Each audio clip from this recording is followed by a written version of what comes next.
Hola, buenos días. Damos comienzo a esta segunda jornada de este Congreso de Derechos Humanos y Discapacidad y abrimos con la comunicación de Marta García, titulada Experiencias y estrategias para la reducción de las desigualdades y la inclusión de las personas con discapacidad en los países del sur global. Adelante, Marta. Bueno, en primer lugar, buenos días a todos y a todas. Gracias en nombre de la Fundación Vicente Ferrer y en el mío propio, Fundación Mayalen, por habernos invitado a participar un año más con vosotros. Y nada, hoy vamos a intentar acercaros el trabajo de la Fundación Vicente Ferrer en India. Nos vamos a centrar principalmente en dos líneas de intervención que llevamos a cabo en Anantapur. Pero antes daremos algunos datos de contexto sobre el tema de discapacidad en India, y ya que estamos en un congreso de derechos humanos, intentaremos también dar algunas pinceladas y datos referentes al marco normativo en materia de discapacidad para cerrar nuestra intervención con los retos presentes y futuros que afrontamos como fundación. Bueno, la Fundación Vicente Ferrer es una ONG de desarrollo comprometida desde 1969 con un proceso de transformación de una de las zonas más empobrecidas de la India, del sur de la India, más concreto. Vemos en el mapa nuestros principales áreas de intervención, que son los estados de Andhra Pradesh y Telangana. Desde nuestros inicios trabajamos con un enfoque holístico, multisectorial y sobre todo práctico. Somos agentes de cambio y actuamos contra las desigualdades persistentes en la sociedad india. ¿Cómo lo hacemos? Pues bien, trabajando de manera directa con las comunidades más vulnerables en India y situando a las personas destinatarias en el centro de nuestra intervención, ya que consideramos que las personas tienen que ser protagonistas de su propio destino. Y bien, como os he dicho antes, creemos que es importante dar unos datos para conocer el contexto en el que se encuentran las personas con discapacidad en India. Como todos sabemos, India es un país con unas realidades muy complejas, es un país con una diversidad cultural muy amplia. Actualmente, ¿no? Un dato que está bastante de actualidad, somos el país más poblado del mundo, con más de 1.400 millones de personas. Y todo esto nos lleva a que India sufra unas fuertes desigualdades internas, lo cual nos hace afrontar retos muy complejos. El primero de ellos tiene que ver con la gran disparidad que hay entre las cifras oficiales y la realidad. Disponemos de datos muy antiguos, como por ejemplo los recogidos en el censo de 2011, que datan que la población con discapacidad en India son de 26,8 millones. Estos datos se encuentran muy desactualizados y no concuerdan con la realidad. Nos tenemos que fijar en cifras un poquito más cercanas a nosotros, como las del 2018, en el que cifra aproximadamente que las personas con discapacidad en India se encuentran entre 55 y 90 millones de personas. Esto implica entre un 5 y un 8% de la población. Con lo cual, imaginaros la dificultad que tenemos para trabajar con este colectivo si no sabemos cuántas personas tienen discapacidad en India, sobre todo en zonas rurales, ¿no? Que es muy difícil de contabilizar. También tenemos que tener presente sobre todo dos aspectos muy importantes, como son el género. Aunque la incidencia de discapacidad es mucho menor en mujeres, sí que es verdad que las mujeres sufren una mayor discriminación y exclusión social. Además, el impacto de género es mucho mayor en las mujeres, ya que asumen el rol de los cuidados de las personas con discapacidad. También un aspecto muy importante que hay que tener en cuenta es el lugar de residencia, ya que hay una gran disparidad entre las zonas urbanas y rurales. Las causas de la discapacidad son mucho mayor en las zonas rurales, ya que hay un difícil acceso a los servicios básicos de salud y también hay una falta de conocimiento en las zonas rurales. Ya que estamos en un congreso de derechos humanos, hemos creído conveniente que es importante hacer pequeñas matizaciones sobre el marco normativo en materia de discapacidad dentro de India. Aunque sí que es verdad que el tema de la discapacidad ya aparece en la Constitución de 1950, tenemos que esperar hasta 1995, cuando en India aparece la primera ley de personas con discapacidad, donde se hace explícitamente referencia a las personas con discapacidad y a sus derechos. Pero sí que es cierto que en la teoría son leyes muy avanzadas, pero en la práctica carecen de recorrido y de implementación. No vienen acompañadas de políticas públicas. La Ley de Derechos de Personas con Discapacidad de 2016, a nivel general, es una ley bastante completa, pero pasa igual que con la de 1995. Apenas tiene recorrido y apenas tiene el apoyo de las instituciones públicas para su plena implementación. Con lo cual nos encontramos desde la Fundación con el sector de personas con discapacidad que desconocen esta ley, desconocen las leyes y desconocen, por tanto, su acceso a ellas.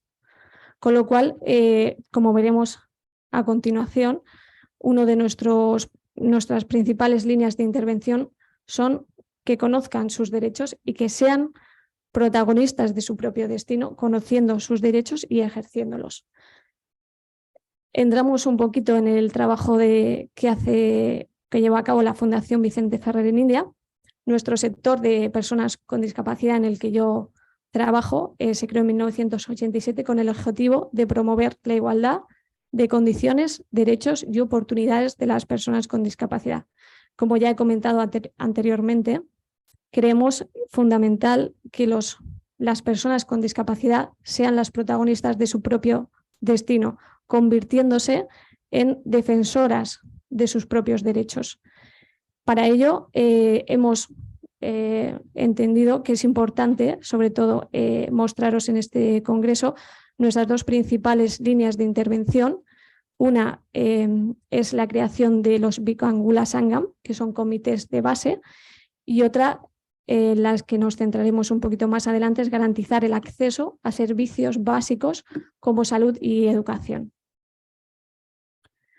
Bien, los Vikangula Sangam, que puede parecer un nombre un poco confuso, son comités de base, son asociaciones de personas con discapacidad que se reúnen una vez al mes, son a nivel de aldea, se reúnen para tratar temas que les preocupan, se reúnen para comentar y recibir información sobre derechos, y creemos que es uno de los principales trabajos que lleva a cabo la Fundación Vicente Ferrer, ya que todas estas reuniones se llevan a cabo con personal de terreno de la Fundación, y estas reuniones no solo les permite compartir un espacio a las personas con discapacidad, sino que también se les transmite la idea de pertenencia a una comunidad, de pertenencia a la sociedad y sobre todo de formación básica en derechos. Creemos que al participar en estas reuniones, las personas con discapacidad se convierten en los protagonistas de su propio destino, conociendo primero los derechos y segundo, ejerciéndolos.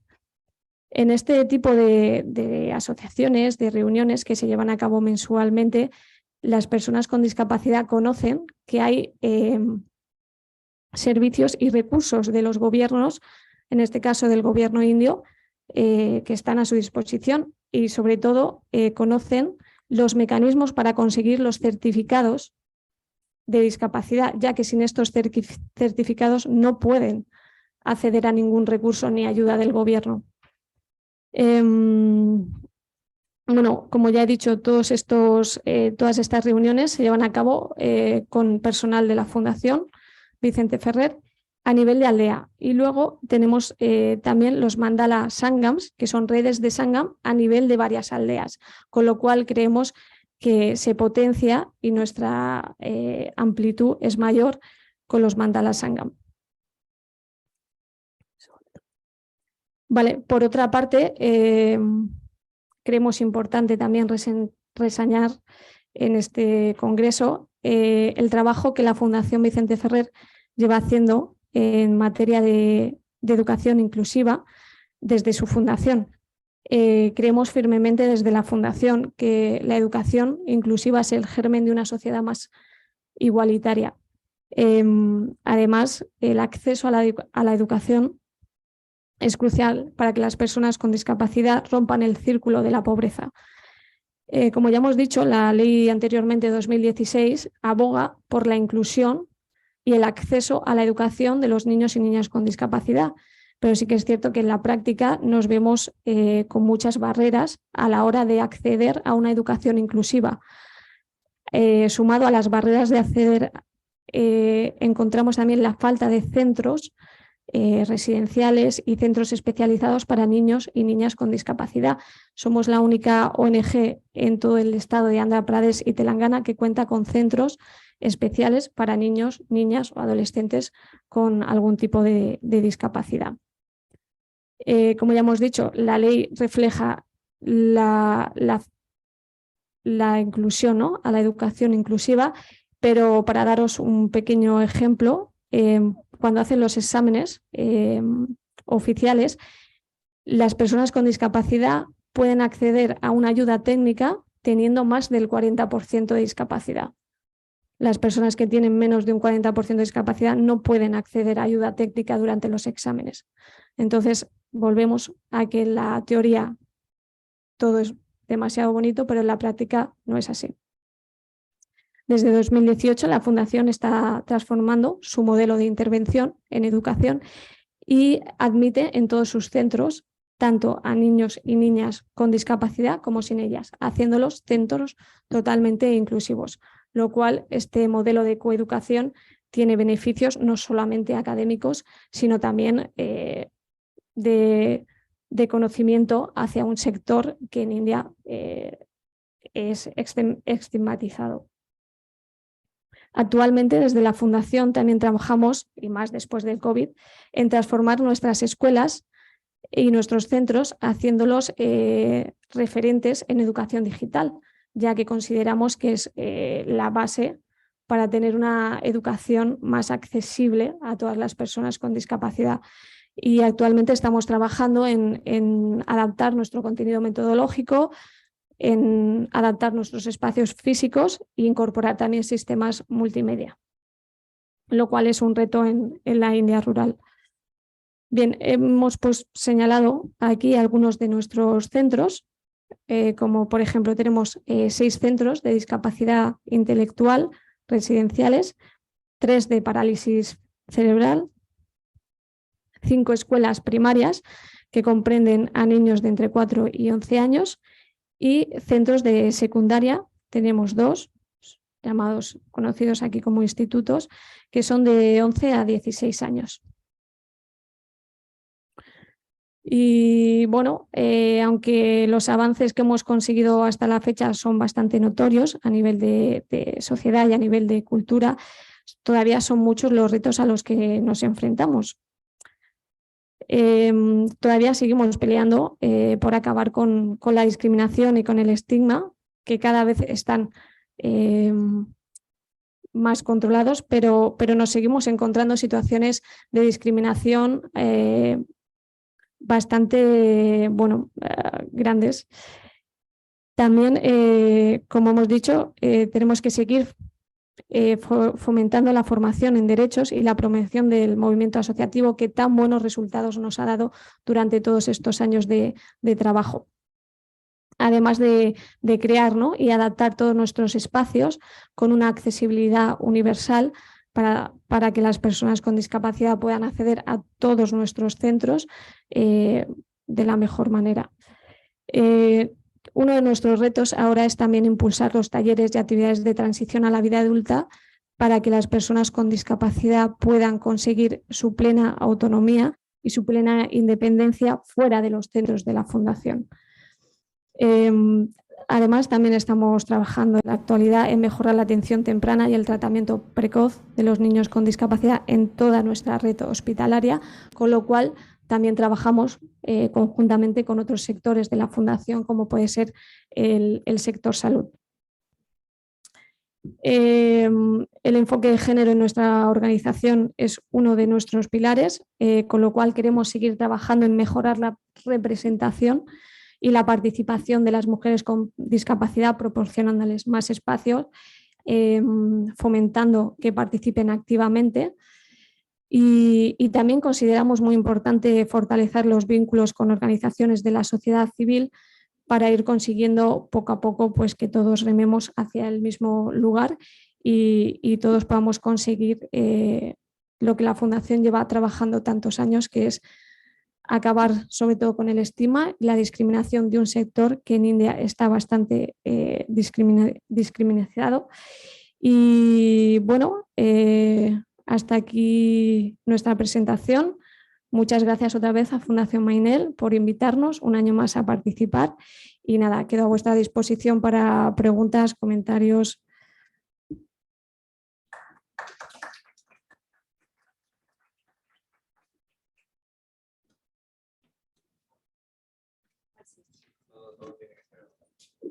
Si alguien quiere hacer alguna otra pregunta, después de Jorge, gracias. Gracias, enhorabuena. Bueno, te lo comentaba hace un momento, a nivel de incidencia, es decir, nos lo has contado y está muy claro, con vuestros usuarios, el trabajo.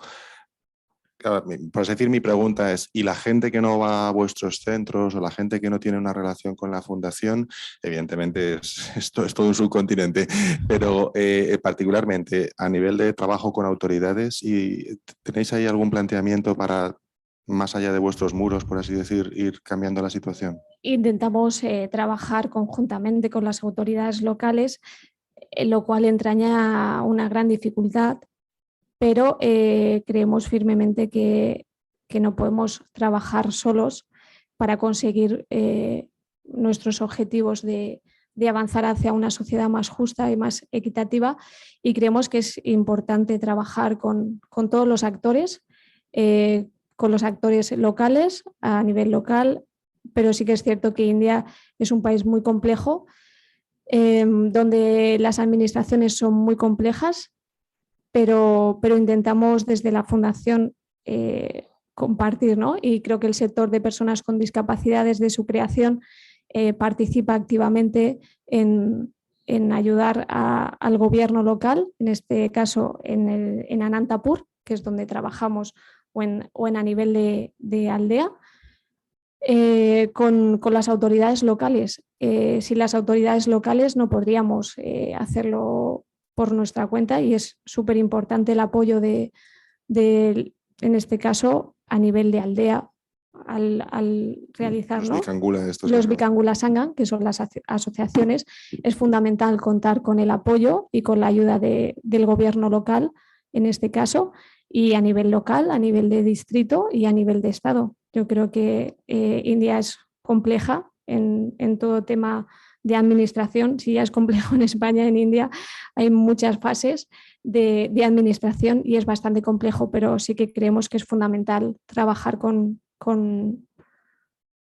este caso, con los políticos, ¿no? Para conseguir nuestros objetivos.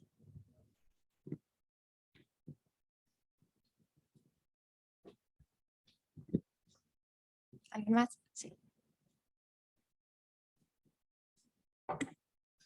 Buenas. Yo quería preguntarte a nivel de datos, porque vemos que los datos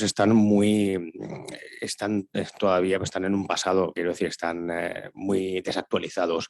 ¿Hay algún sistema en el cual se pudiese agilizar todo tener datos anuales para ver simplemente los procesos que hay, ¿no?, de un año a otro, de cara a ver qué evolución tiene o en qué línea vamos, de cara sobre todo a un país tan poblado, en los cuales y con tantas diferencias, ¿no?, entre la propia sociedad?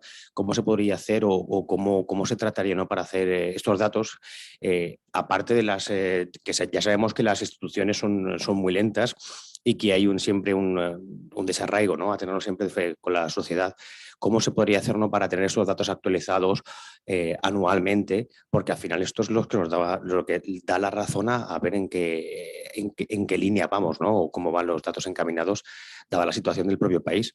Y conforme está la situación, pues veremos cómo evoluciona, ¿no?, durante los próximos años. ¿Se podría actualizar o se podría hacer algo para que estos datos que han pasado del 2011 se puedan llevar a cabo? Sí, como ya he comentado, India ha sobrepasado a China como país más poblado del mundo con 1.400 millones de habitantes, lo cual es un país enormemente complejo. Y sí que es verdad que es como hemos intentado comentar, ¿no? Antes de comentar y entrar de lleno en lo que la Fundación hace, nos ha parecido conveniente mostrar, ¿no?, la complejidad de trabajar con un sector como el de personas con discapacidad sin saber el número exacto de personas. Para preparar la presentación o para preparar nuestro trabajo, nuestros proyectos en India, muchas veces tenemos que recurrir a datos y es enormemente complicado el poder encontrar datos fehacientes a la realidad. El último censo, que es el dato más oficial que podemos tener de India, es de 2011. Tenemos que buscar y acudir a las estadísticas nacionales para más o menos tener una franja de personas con discapacidad. En este caso es de 55, creo recordar.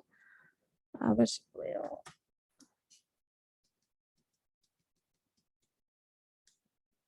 Entre 55 y 90, esa es la gama de datos más fehacientes que hemos encontrado, con lo cual es muy difícil trabajar a nivel de datos y a nivel de entender.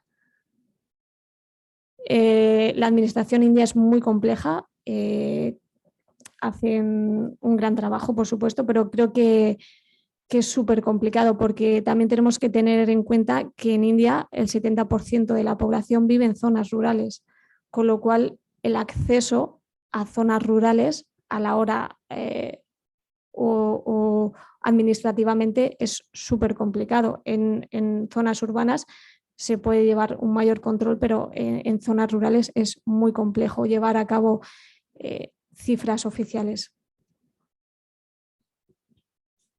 Vale, Marta, muchas gracias. Enhorabuena por tu presentación y por el trabajo tan bonito e importante que hacéis allí en India. Gracias. Pasamos a la siguiente comunicación de Eduardo de Miguel, Fundación Fontilles, titulada El problema de la discapacidad asociada a la lepra y las estrategias de inclusión social y económica de la Fundación Fontilles en India.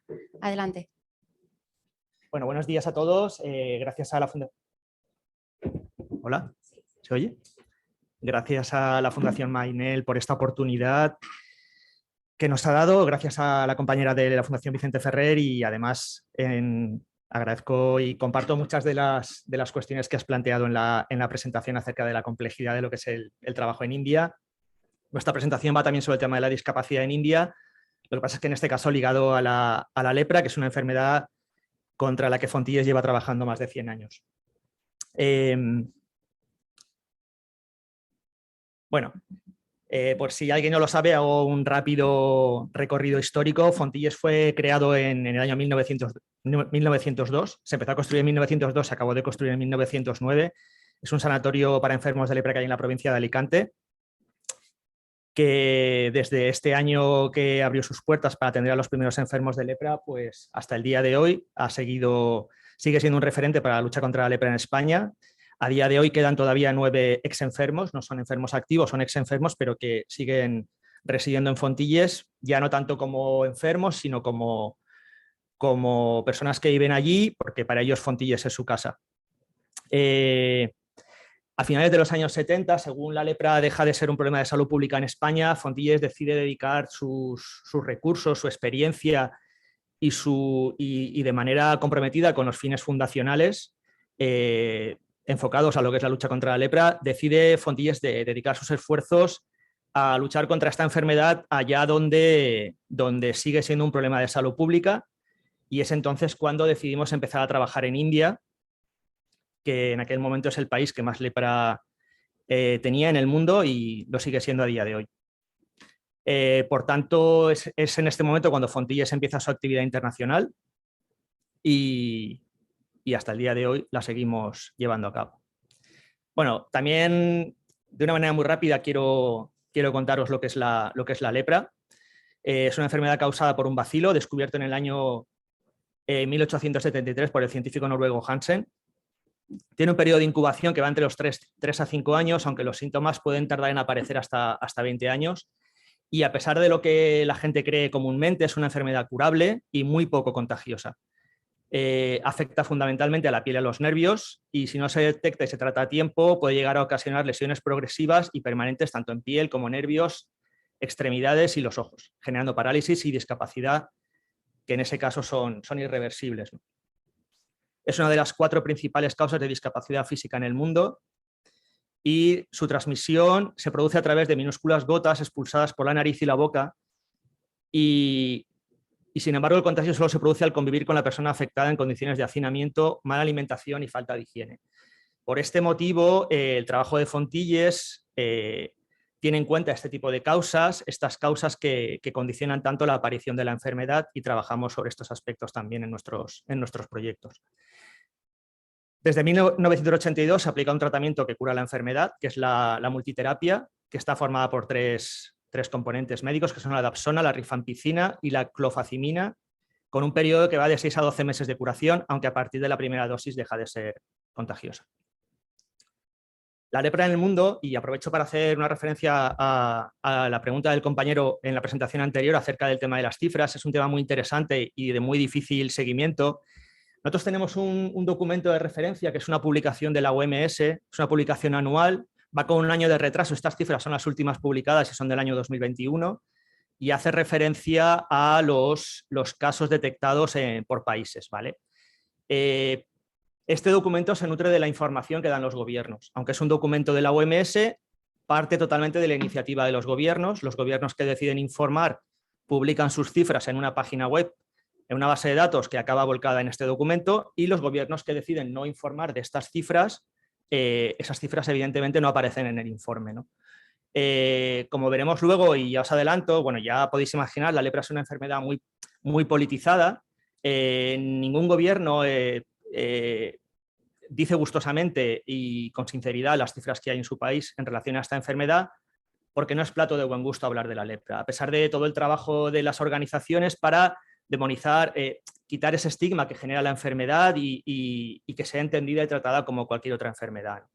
Pero bueno, en relación a las cifras oficiales, que son las que tenemos, hablamos a nivel mundial de 140.000 casos, 140.594, y bueno, así muy rápidamente, de estos, el número de casos detectados en menores de 15 años es de 9.000 a nivel mundial, ¿vale? En mujeres hablamos de 55.000 casos y de todos estos, los que en el momento de la detección presentaban algún nivel de discapacidad, hablamos de discapacidad de grado 2, ¿vale? Que según la terminología de la OMS es la discapacidad que ya es visible, que ya presenta algún tipo de malformación visible y que afecta en este caso, en el caso de la lepra, o a extremidades o a los ojos, ¿no? Pero bueno, en el momento de la detección teníamos unos datos de 8.492 casos. Este dato es importante para nosotros porque las personas a las que se les diagnostica la lepra y ya presentan algún nivel de discapacidad es porque se les está diagnosticando tarde. Normalmente el diagnóstico se puede hacer en una fase previa mucho anterior a la aparición de discapacidades y es con la manifestación de unas simples manchas en la piel. Si se coge a tiempo, antes de que aparezcan estas discapacidades, se da la medicación y la discapacidad no se produce. Entonces, este dato es importante sobre todo a nivel de seguimiento de ese diagnóstico tardío que se produce en algunos países. Esta cifra es a la baja, ¿vale? Normalmente la evolución de la enfermedad en los últimos años va descendiendo a nivel mundial, con algunos picos como se produjo en el año 2016 o en el año 2021, que también subió el pico, pero estaba causado con toda seguridad por la falta de detección activa que se produjo durante el año de la COVID por el parón del sistema de salud en muchos países, sobre todo en estos niveles más descentralizados, ¿no? En zonas rurales, etc. Ahí se produjo un pico en el año 2020 y en 2021 es un poco el reflejo de ese alza, ¿no? Pero como digo, es una cifra que tiende a la baja. El objetivo de la OMS, igual que el de alineados con lo que es la Agenda 2030 de Naciones Unidas, es que para el año 2030 la lepra se dé por eliminada. De esos 140.000 casos que se producen a nivel mundial, 75.000 se dan en India. Un 54% de los casos a nivel mundial se producen en este país. De estos 75.000, 45.000 son casos multivacilares. Digamos que la lepra tiene dos tipos de lepra, ¿no? La paucivacilar, que hay pocas bacterias, con lo cual es poco contagiosa, y la multivacilar, que es muy contagiosa porque hay mucha cantidad de bacterias, ¿vale? Entonces tenemos que 45.000 de estos 75 son multivacilares. También de estos 75.000, 30.000 son mujeres. Este dato es interesante porque la lepra no discrimina por sexo, afecta por igual a hombres y mujeres. Sin embargo, en todos los registros que tenemos, tanto a nivel oficial como en los proyectos en los que estamos trabajando, siempre hay menos mujeres que hombres entre las personas afectadas. Y la única explicación que encontramos a este dato es que definitivamente en India las mujeres tienen un acceso más difícil que los hombres a los recursos de salud. Para ellas es más difícil separarse del hogar, separarse de la familia, separarse de la comunidad. No tienen acceso fácil a los recursos económicos. Tenéis que entender que para acceder a un centro de salud en India hay que disponer de ciertos recursos económicos para poder desplazarse a muchos kilómetros y normalmente las mujeres no tienen el control sobre estos recursos y para ellas es más difícil acceder a los centros de salud, con lo cual en el caso de que la primera manifestación de la enfermedad sea una simple mancha en la piel, pues normalmente estas mujeres posponen esa visita al centro de salud porque tienen otras prioridades. Por eso hablamos de menos mujeres y probablemente entre ellas, aunque es un dato que no tenemos, el número de discapacitadas sea mayor que en el de los hombres, ¿no? Y bueno, tenemos en el caso de, sobre el total de estos casos en India, 40.000 son menores de 15 años y que presenten discapacidades de grado 2 en el momento del diagnóstico, 1.800 casos, de los cuales 41 son menores de 15 años. Bueno, me salto un momento esta diapositiva. Uno de los temas muy interesantes y que nos preocupa especialmente en el caso de India, acerca de la problemática que genera la lepra y sobre todo la lepra cuando presenta discapacidades, es el tema de la legislación, ¿vale? A pesar de que hay una resolución de Naciones Unidas del año 2010 que insta a todos los gobiernos a derogar las leyes discriminatorias y garantizar el acceso a los derechos fundamentales tanto de los enfermos como de sus familias, lo cierto es que todavía a nivel mundial, no solo en India, hay 130 leyes vigentes, leyes o disposiciones normativas de rango inferior vigentes que limitan los derechos fundamentales de las personas afectadas por la lepra. De estas 130 leyes, 100 siguen vigentes en India.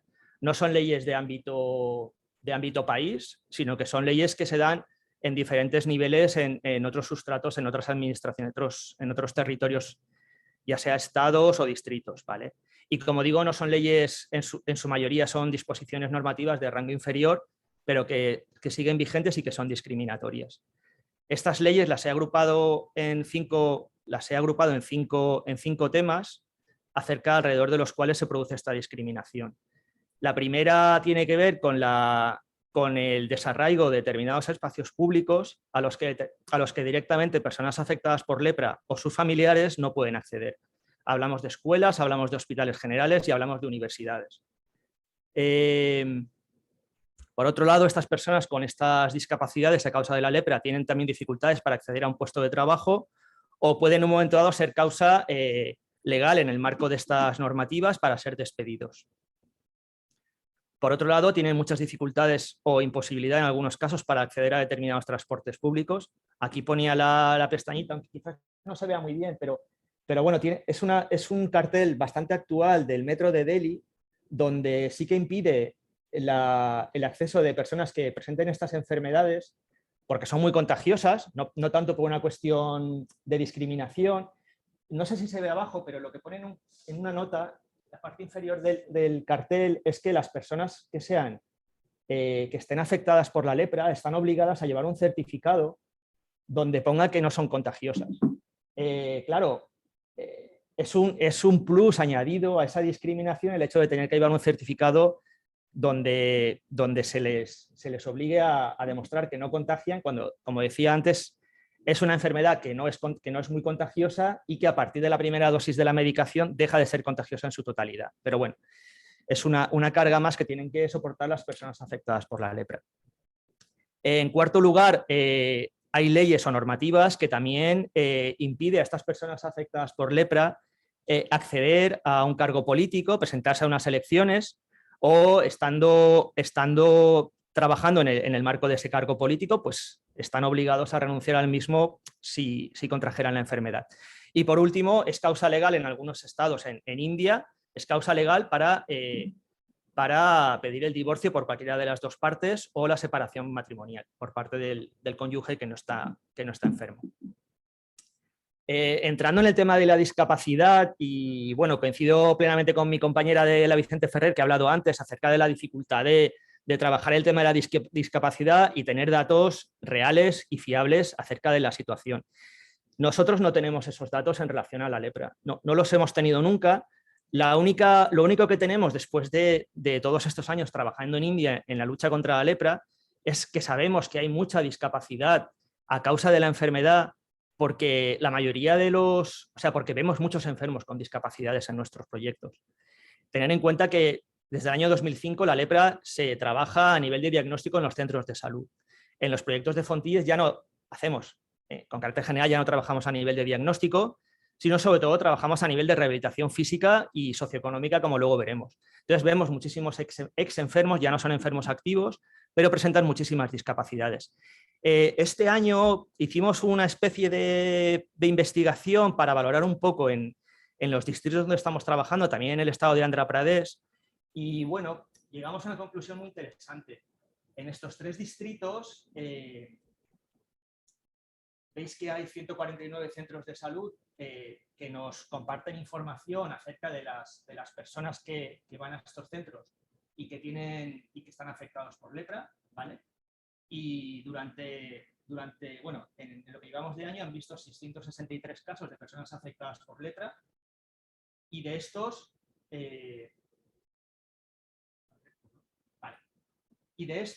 en el momento del diagnóstico, cuando se les diagnostica la enfermedad en los centros de salud, 15 de estos 663 presentan ya algún grado de discapacidad, ¿vale? El porcentaje es pequeño, es un 7%, que más o menos coincide con el porcentaje de las cifras generales a nivel mundial. Sin embargo, discapacitados que ya no tienen la enfermedad, que ya están curados, pero que van a ser tratados de sus discapacidades que en su momento, años A, les provocó la lepra, tenemos estos casos. Ay, perdón. No, muevo la cabeza así y ya está. Vale, entonces tenemos, como veis abajo, está la casuística por cada centro de salud, pero tenemos un total de 3.000 discapacitados a causa de la enfermedad. Si os fijáis, la diferencia con los casos discapacitados de enfermos nuevos, de enfermos activos, es muy grande, y este es el perfil de pacientes con los que estamos trabajando, y pensamos que estas cifras que hacen referencia a tres distritos, ¿vale? En India creo que hay entre todos los estados unos 700 distritos aproximadamente, pues hace referencia a una cifra oculta que no sabemos cuál es, pero que entendemos que es muy grande y que hace referencia a los discapacitados a causa de la lepra. Bueno, y ahora me voy a la parte positiva que tiene que ver con el trabajo de Fontilles en India, ¿no? Actualmente estamos apoyando 20 proyectos de lucha contra la lepra. Hemos empezado a trabajar con otras enfermedades tropicales desatendidas o vinculadas a la pobreza, como la filariasis o la malaria en algunos de nuestros proyectos. Aproximadamente hay 1.200.000 beneficiarios en los proyectos de Fontilles, y en la mayoría, por no decir en todos los casos, hablamos de población en situación de extrema pobreza y sobre todo personas afectadas por la lepra. Aquí incluimos no solo a los enfermos o exenfermos, sino también a sus familiares. En relación al tema de la discapacidad, trabajamos a varios niveles. En relación a la rehabilitación física, principalmente a través de tres herramientas. El tema de la prevención de discapacidades a través de talleres de ortopedia, donde se les facilita a las personas afectadas calzado ortopédico o prótesis. Y en segundo lugar, trabajamos con ellos a nivel de cirugía reconstructiva, de cirugía ortopédica. Es una foto, simplemente es un ejemplo, pero para que veáis, para una persona, sobre todo joven en India, donde trabajar es vital para poder sobrevivir, el hecho de disponer de sus manos o de sus pies en la mejor de las condiciones para poder trabajar es fundamental. Entonces, bueno, normalmente la lepra afecta a las extremidades, impide el buen funcionamiento de dedos. En el caso de las manos se provoca el efecto garra y impide la movilidad y el buen funcionamiento de la mano, y con las operaciones que llevamos a cabo la mano recupera su normalidad y ya puede ser utilizada en la mejor de las condiciones. Perdón. Y una tercera herramienta que utilizamos en relación a la rehabilitación física son los grupos de autoayuda. En realidad son grupos autoorganizados por los propios enfermos de lepra, coordinados y monitorizados por el personal de las ONGs con las que trabajamos, y básicamente consiste en lo que estáis viendo aquí: personas que se reúnen con cierta periodicidad, normalmente una vez al mes, para tratar sus discapacidades de manera conjunta, y es un buen momento para compartir problemáticas, objetivos, sueños, etcétera, ¿no? Y les permite también facilitar ese trabajo o esa labor de integración en la comunidad, ¿no? Esto es, bueno, una fotografía de uno de los talleres de ortopedia donde estamos trabajando. Y luego pasamos a la parte de rehabilitación socioeconómica. Perdonad, vuelvo a esto si no me pierdo. La rehabilitación socioeconómica, básicamente de lo que estamos hablando es de apoyar económicamente con pequeñas cantidades a los exenfermos de lepra para que puedan desarrollar algún tipo de actividad productiva y de esta manera facilitar no solo su desarrollo económico, sino sobre todo su integración en la comunidad. Tenéis que entender, y creo que ya lo entendéis por un poco lo que hemos estado hablando hasta ahora, que la lepra, aparte de ser una enfermedad muy politizada, es una enfermedad que genera muchísimo estigma. Y bueno, gracias a estas actividades de rehabilitación socioeconómica, pues ayudamos a luchar contra este estigma, ¿no? Y por último, trabajamos mucho el tema de sensibilización, para que en estas comunidades se vea la lepra como una enfermedad normal y se normalice la situación de los enfermos, y la presión política para ayudar a que los gobiernos, primero, den las cifras reales y, segundo, faciliten esta labor de integración comunitaria de los enfermos. Y ya está, muchísimas gracias.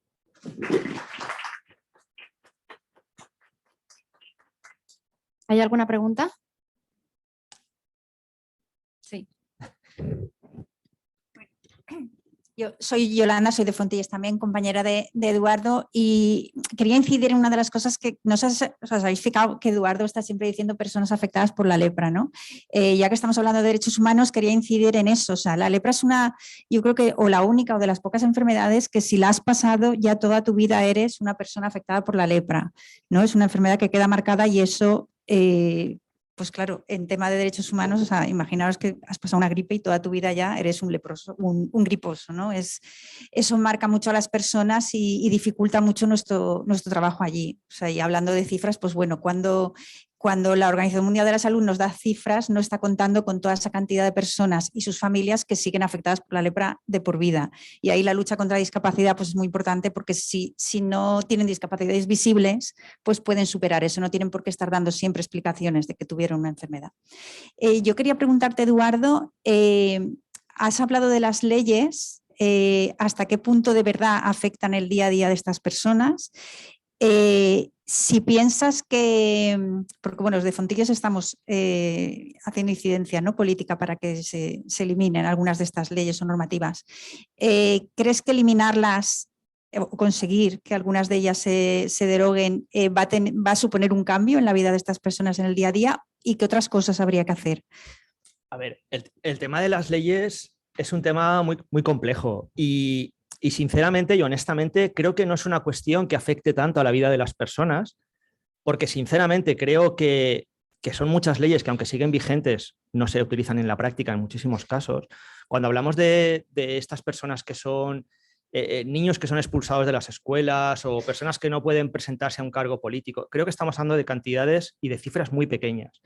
Sobre todo el tema de las leyes creo que es una cuestión de dignidad, ¿vale?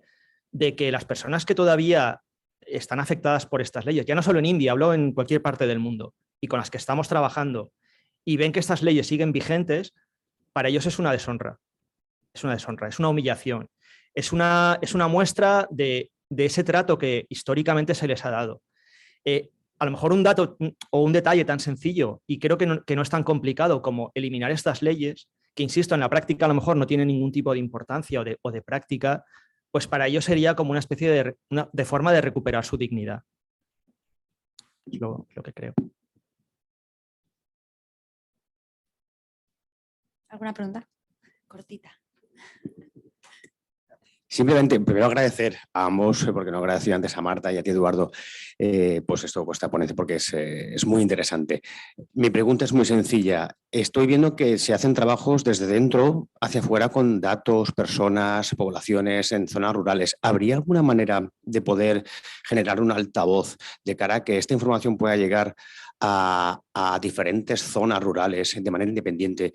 Porque vuestra labor es titánica, pero es muy laboriosa también. Tenéis que llamar en zonas muy amplias, con una población gigantesca.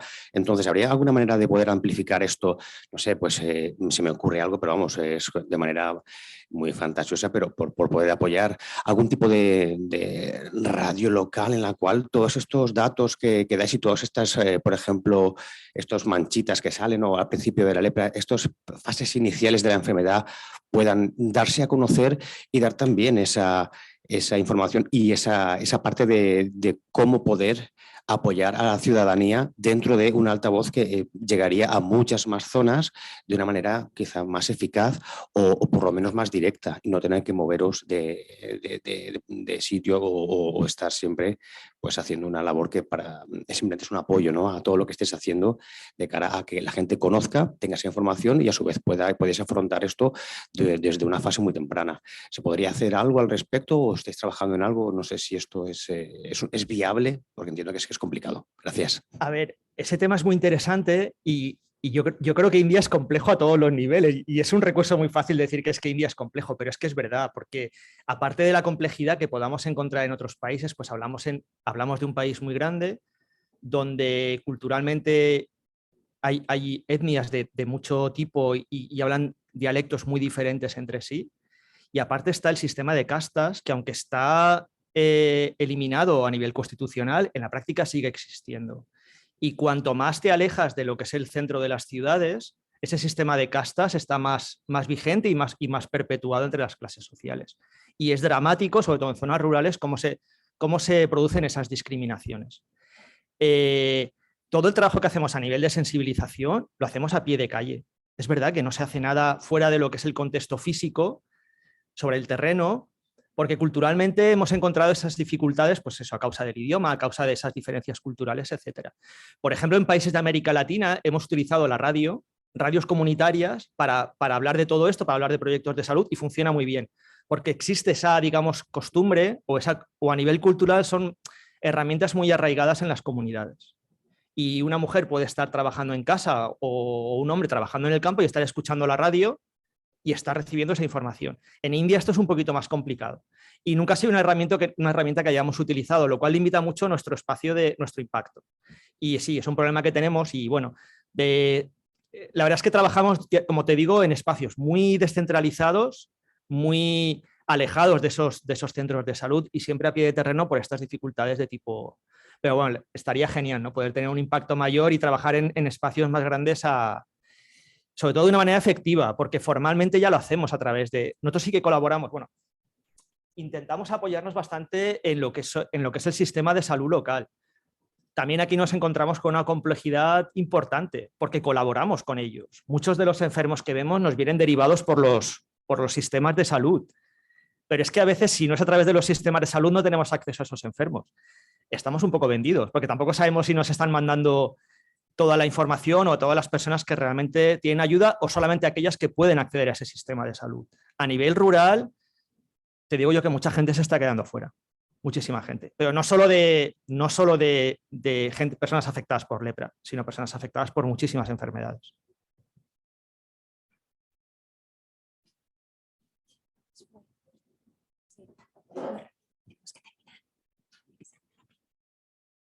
Vale, no, yo soy compañera también de Marta de la Fundación Vicente Ferrer y coincido con muchas de las cosas que estás explicando. El tema de la detección es clave. A nosotras nos pasa con las personas con discapacidad, como ya ha explicado Marta, pensar que hay miles de niños que ni siquiera tienen un registro, o sea, ni siquiera constan, ¿no?, como que han nacido, que tienen no tienen sus derechos, ¿no?, al reconocimiento. Entonces, la detección de menores con discapacidad cuando van por nuestra red hospitalaria aún, pero por fuera evidentemente no estamos llegando. Y luego también quería preguntarle al compañero nosotros estamos encontrando también un clima muy difícil para hacer incidencia política, muy difícil, y eso también hace que nuestra forma de trabajar sea siempre a través de la población local. Necesitamos que sean estas personas las que estén dando la cara, y suena fuerte decirlo, pero apoyados, ¿no? Por nuestro trabajo, pero ha de ser ahora mismo a través de las personas. Y estamos haciendo mucho impulso a que conozcan los derechos, a los servicios a los que pueden acceder y los reclamen ellas mismas, porque ahora mismo en India, no sé si os lo estáis encontrando, pero es difícil hablar de ciertos temas. Tenemos problemas de hablar de desnutrición, de malnutrición infantil, de discapacidad, de castas, entonces, no sé, quería compartir con el compañero si es un problema ahora mismo también para vosotros. Uf, madre mía, es que brevemente estos tres.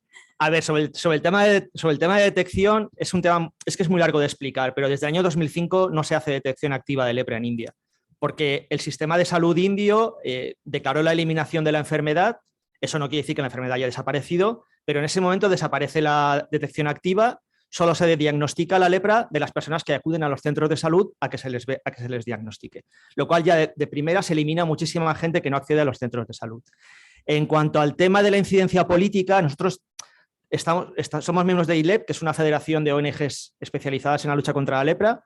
Es una federación muy implantada en India, con bastante peso a nivel político, y todo lo que es presión política lo hacemos a través de ILEP, porque como Fontilles en India no podemos hacer, ni podemos hacerle a nosotros porque somos una hormiga o un mosquito, y nuestras organizaciones sería ponerles en una situación muy comprometida.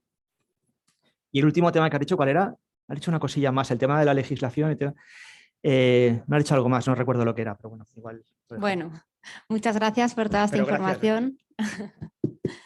Gracias por tu presentación. Y nada, cerramos ya esta jornada de comunicaciones y pasamos ahora a las ponencias en la sala principal. Muchas gracias y enhorabuena.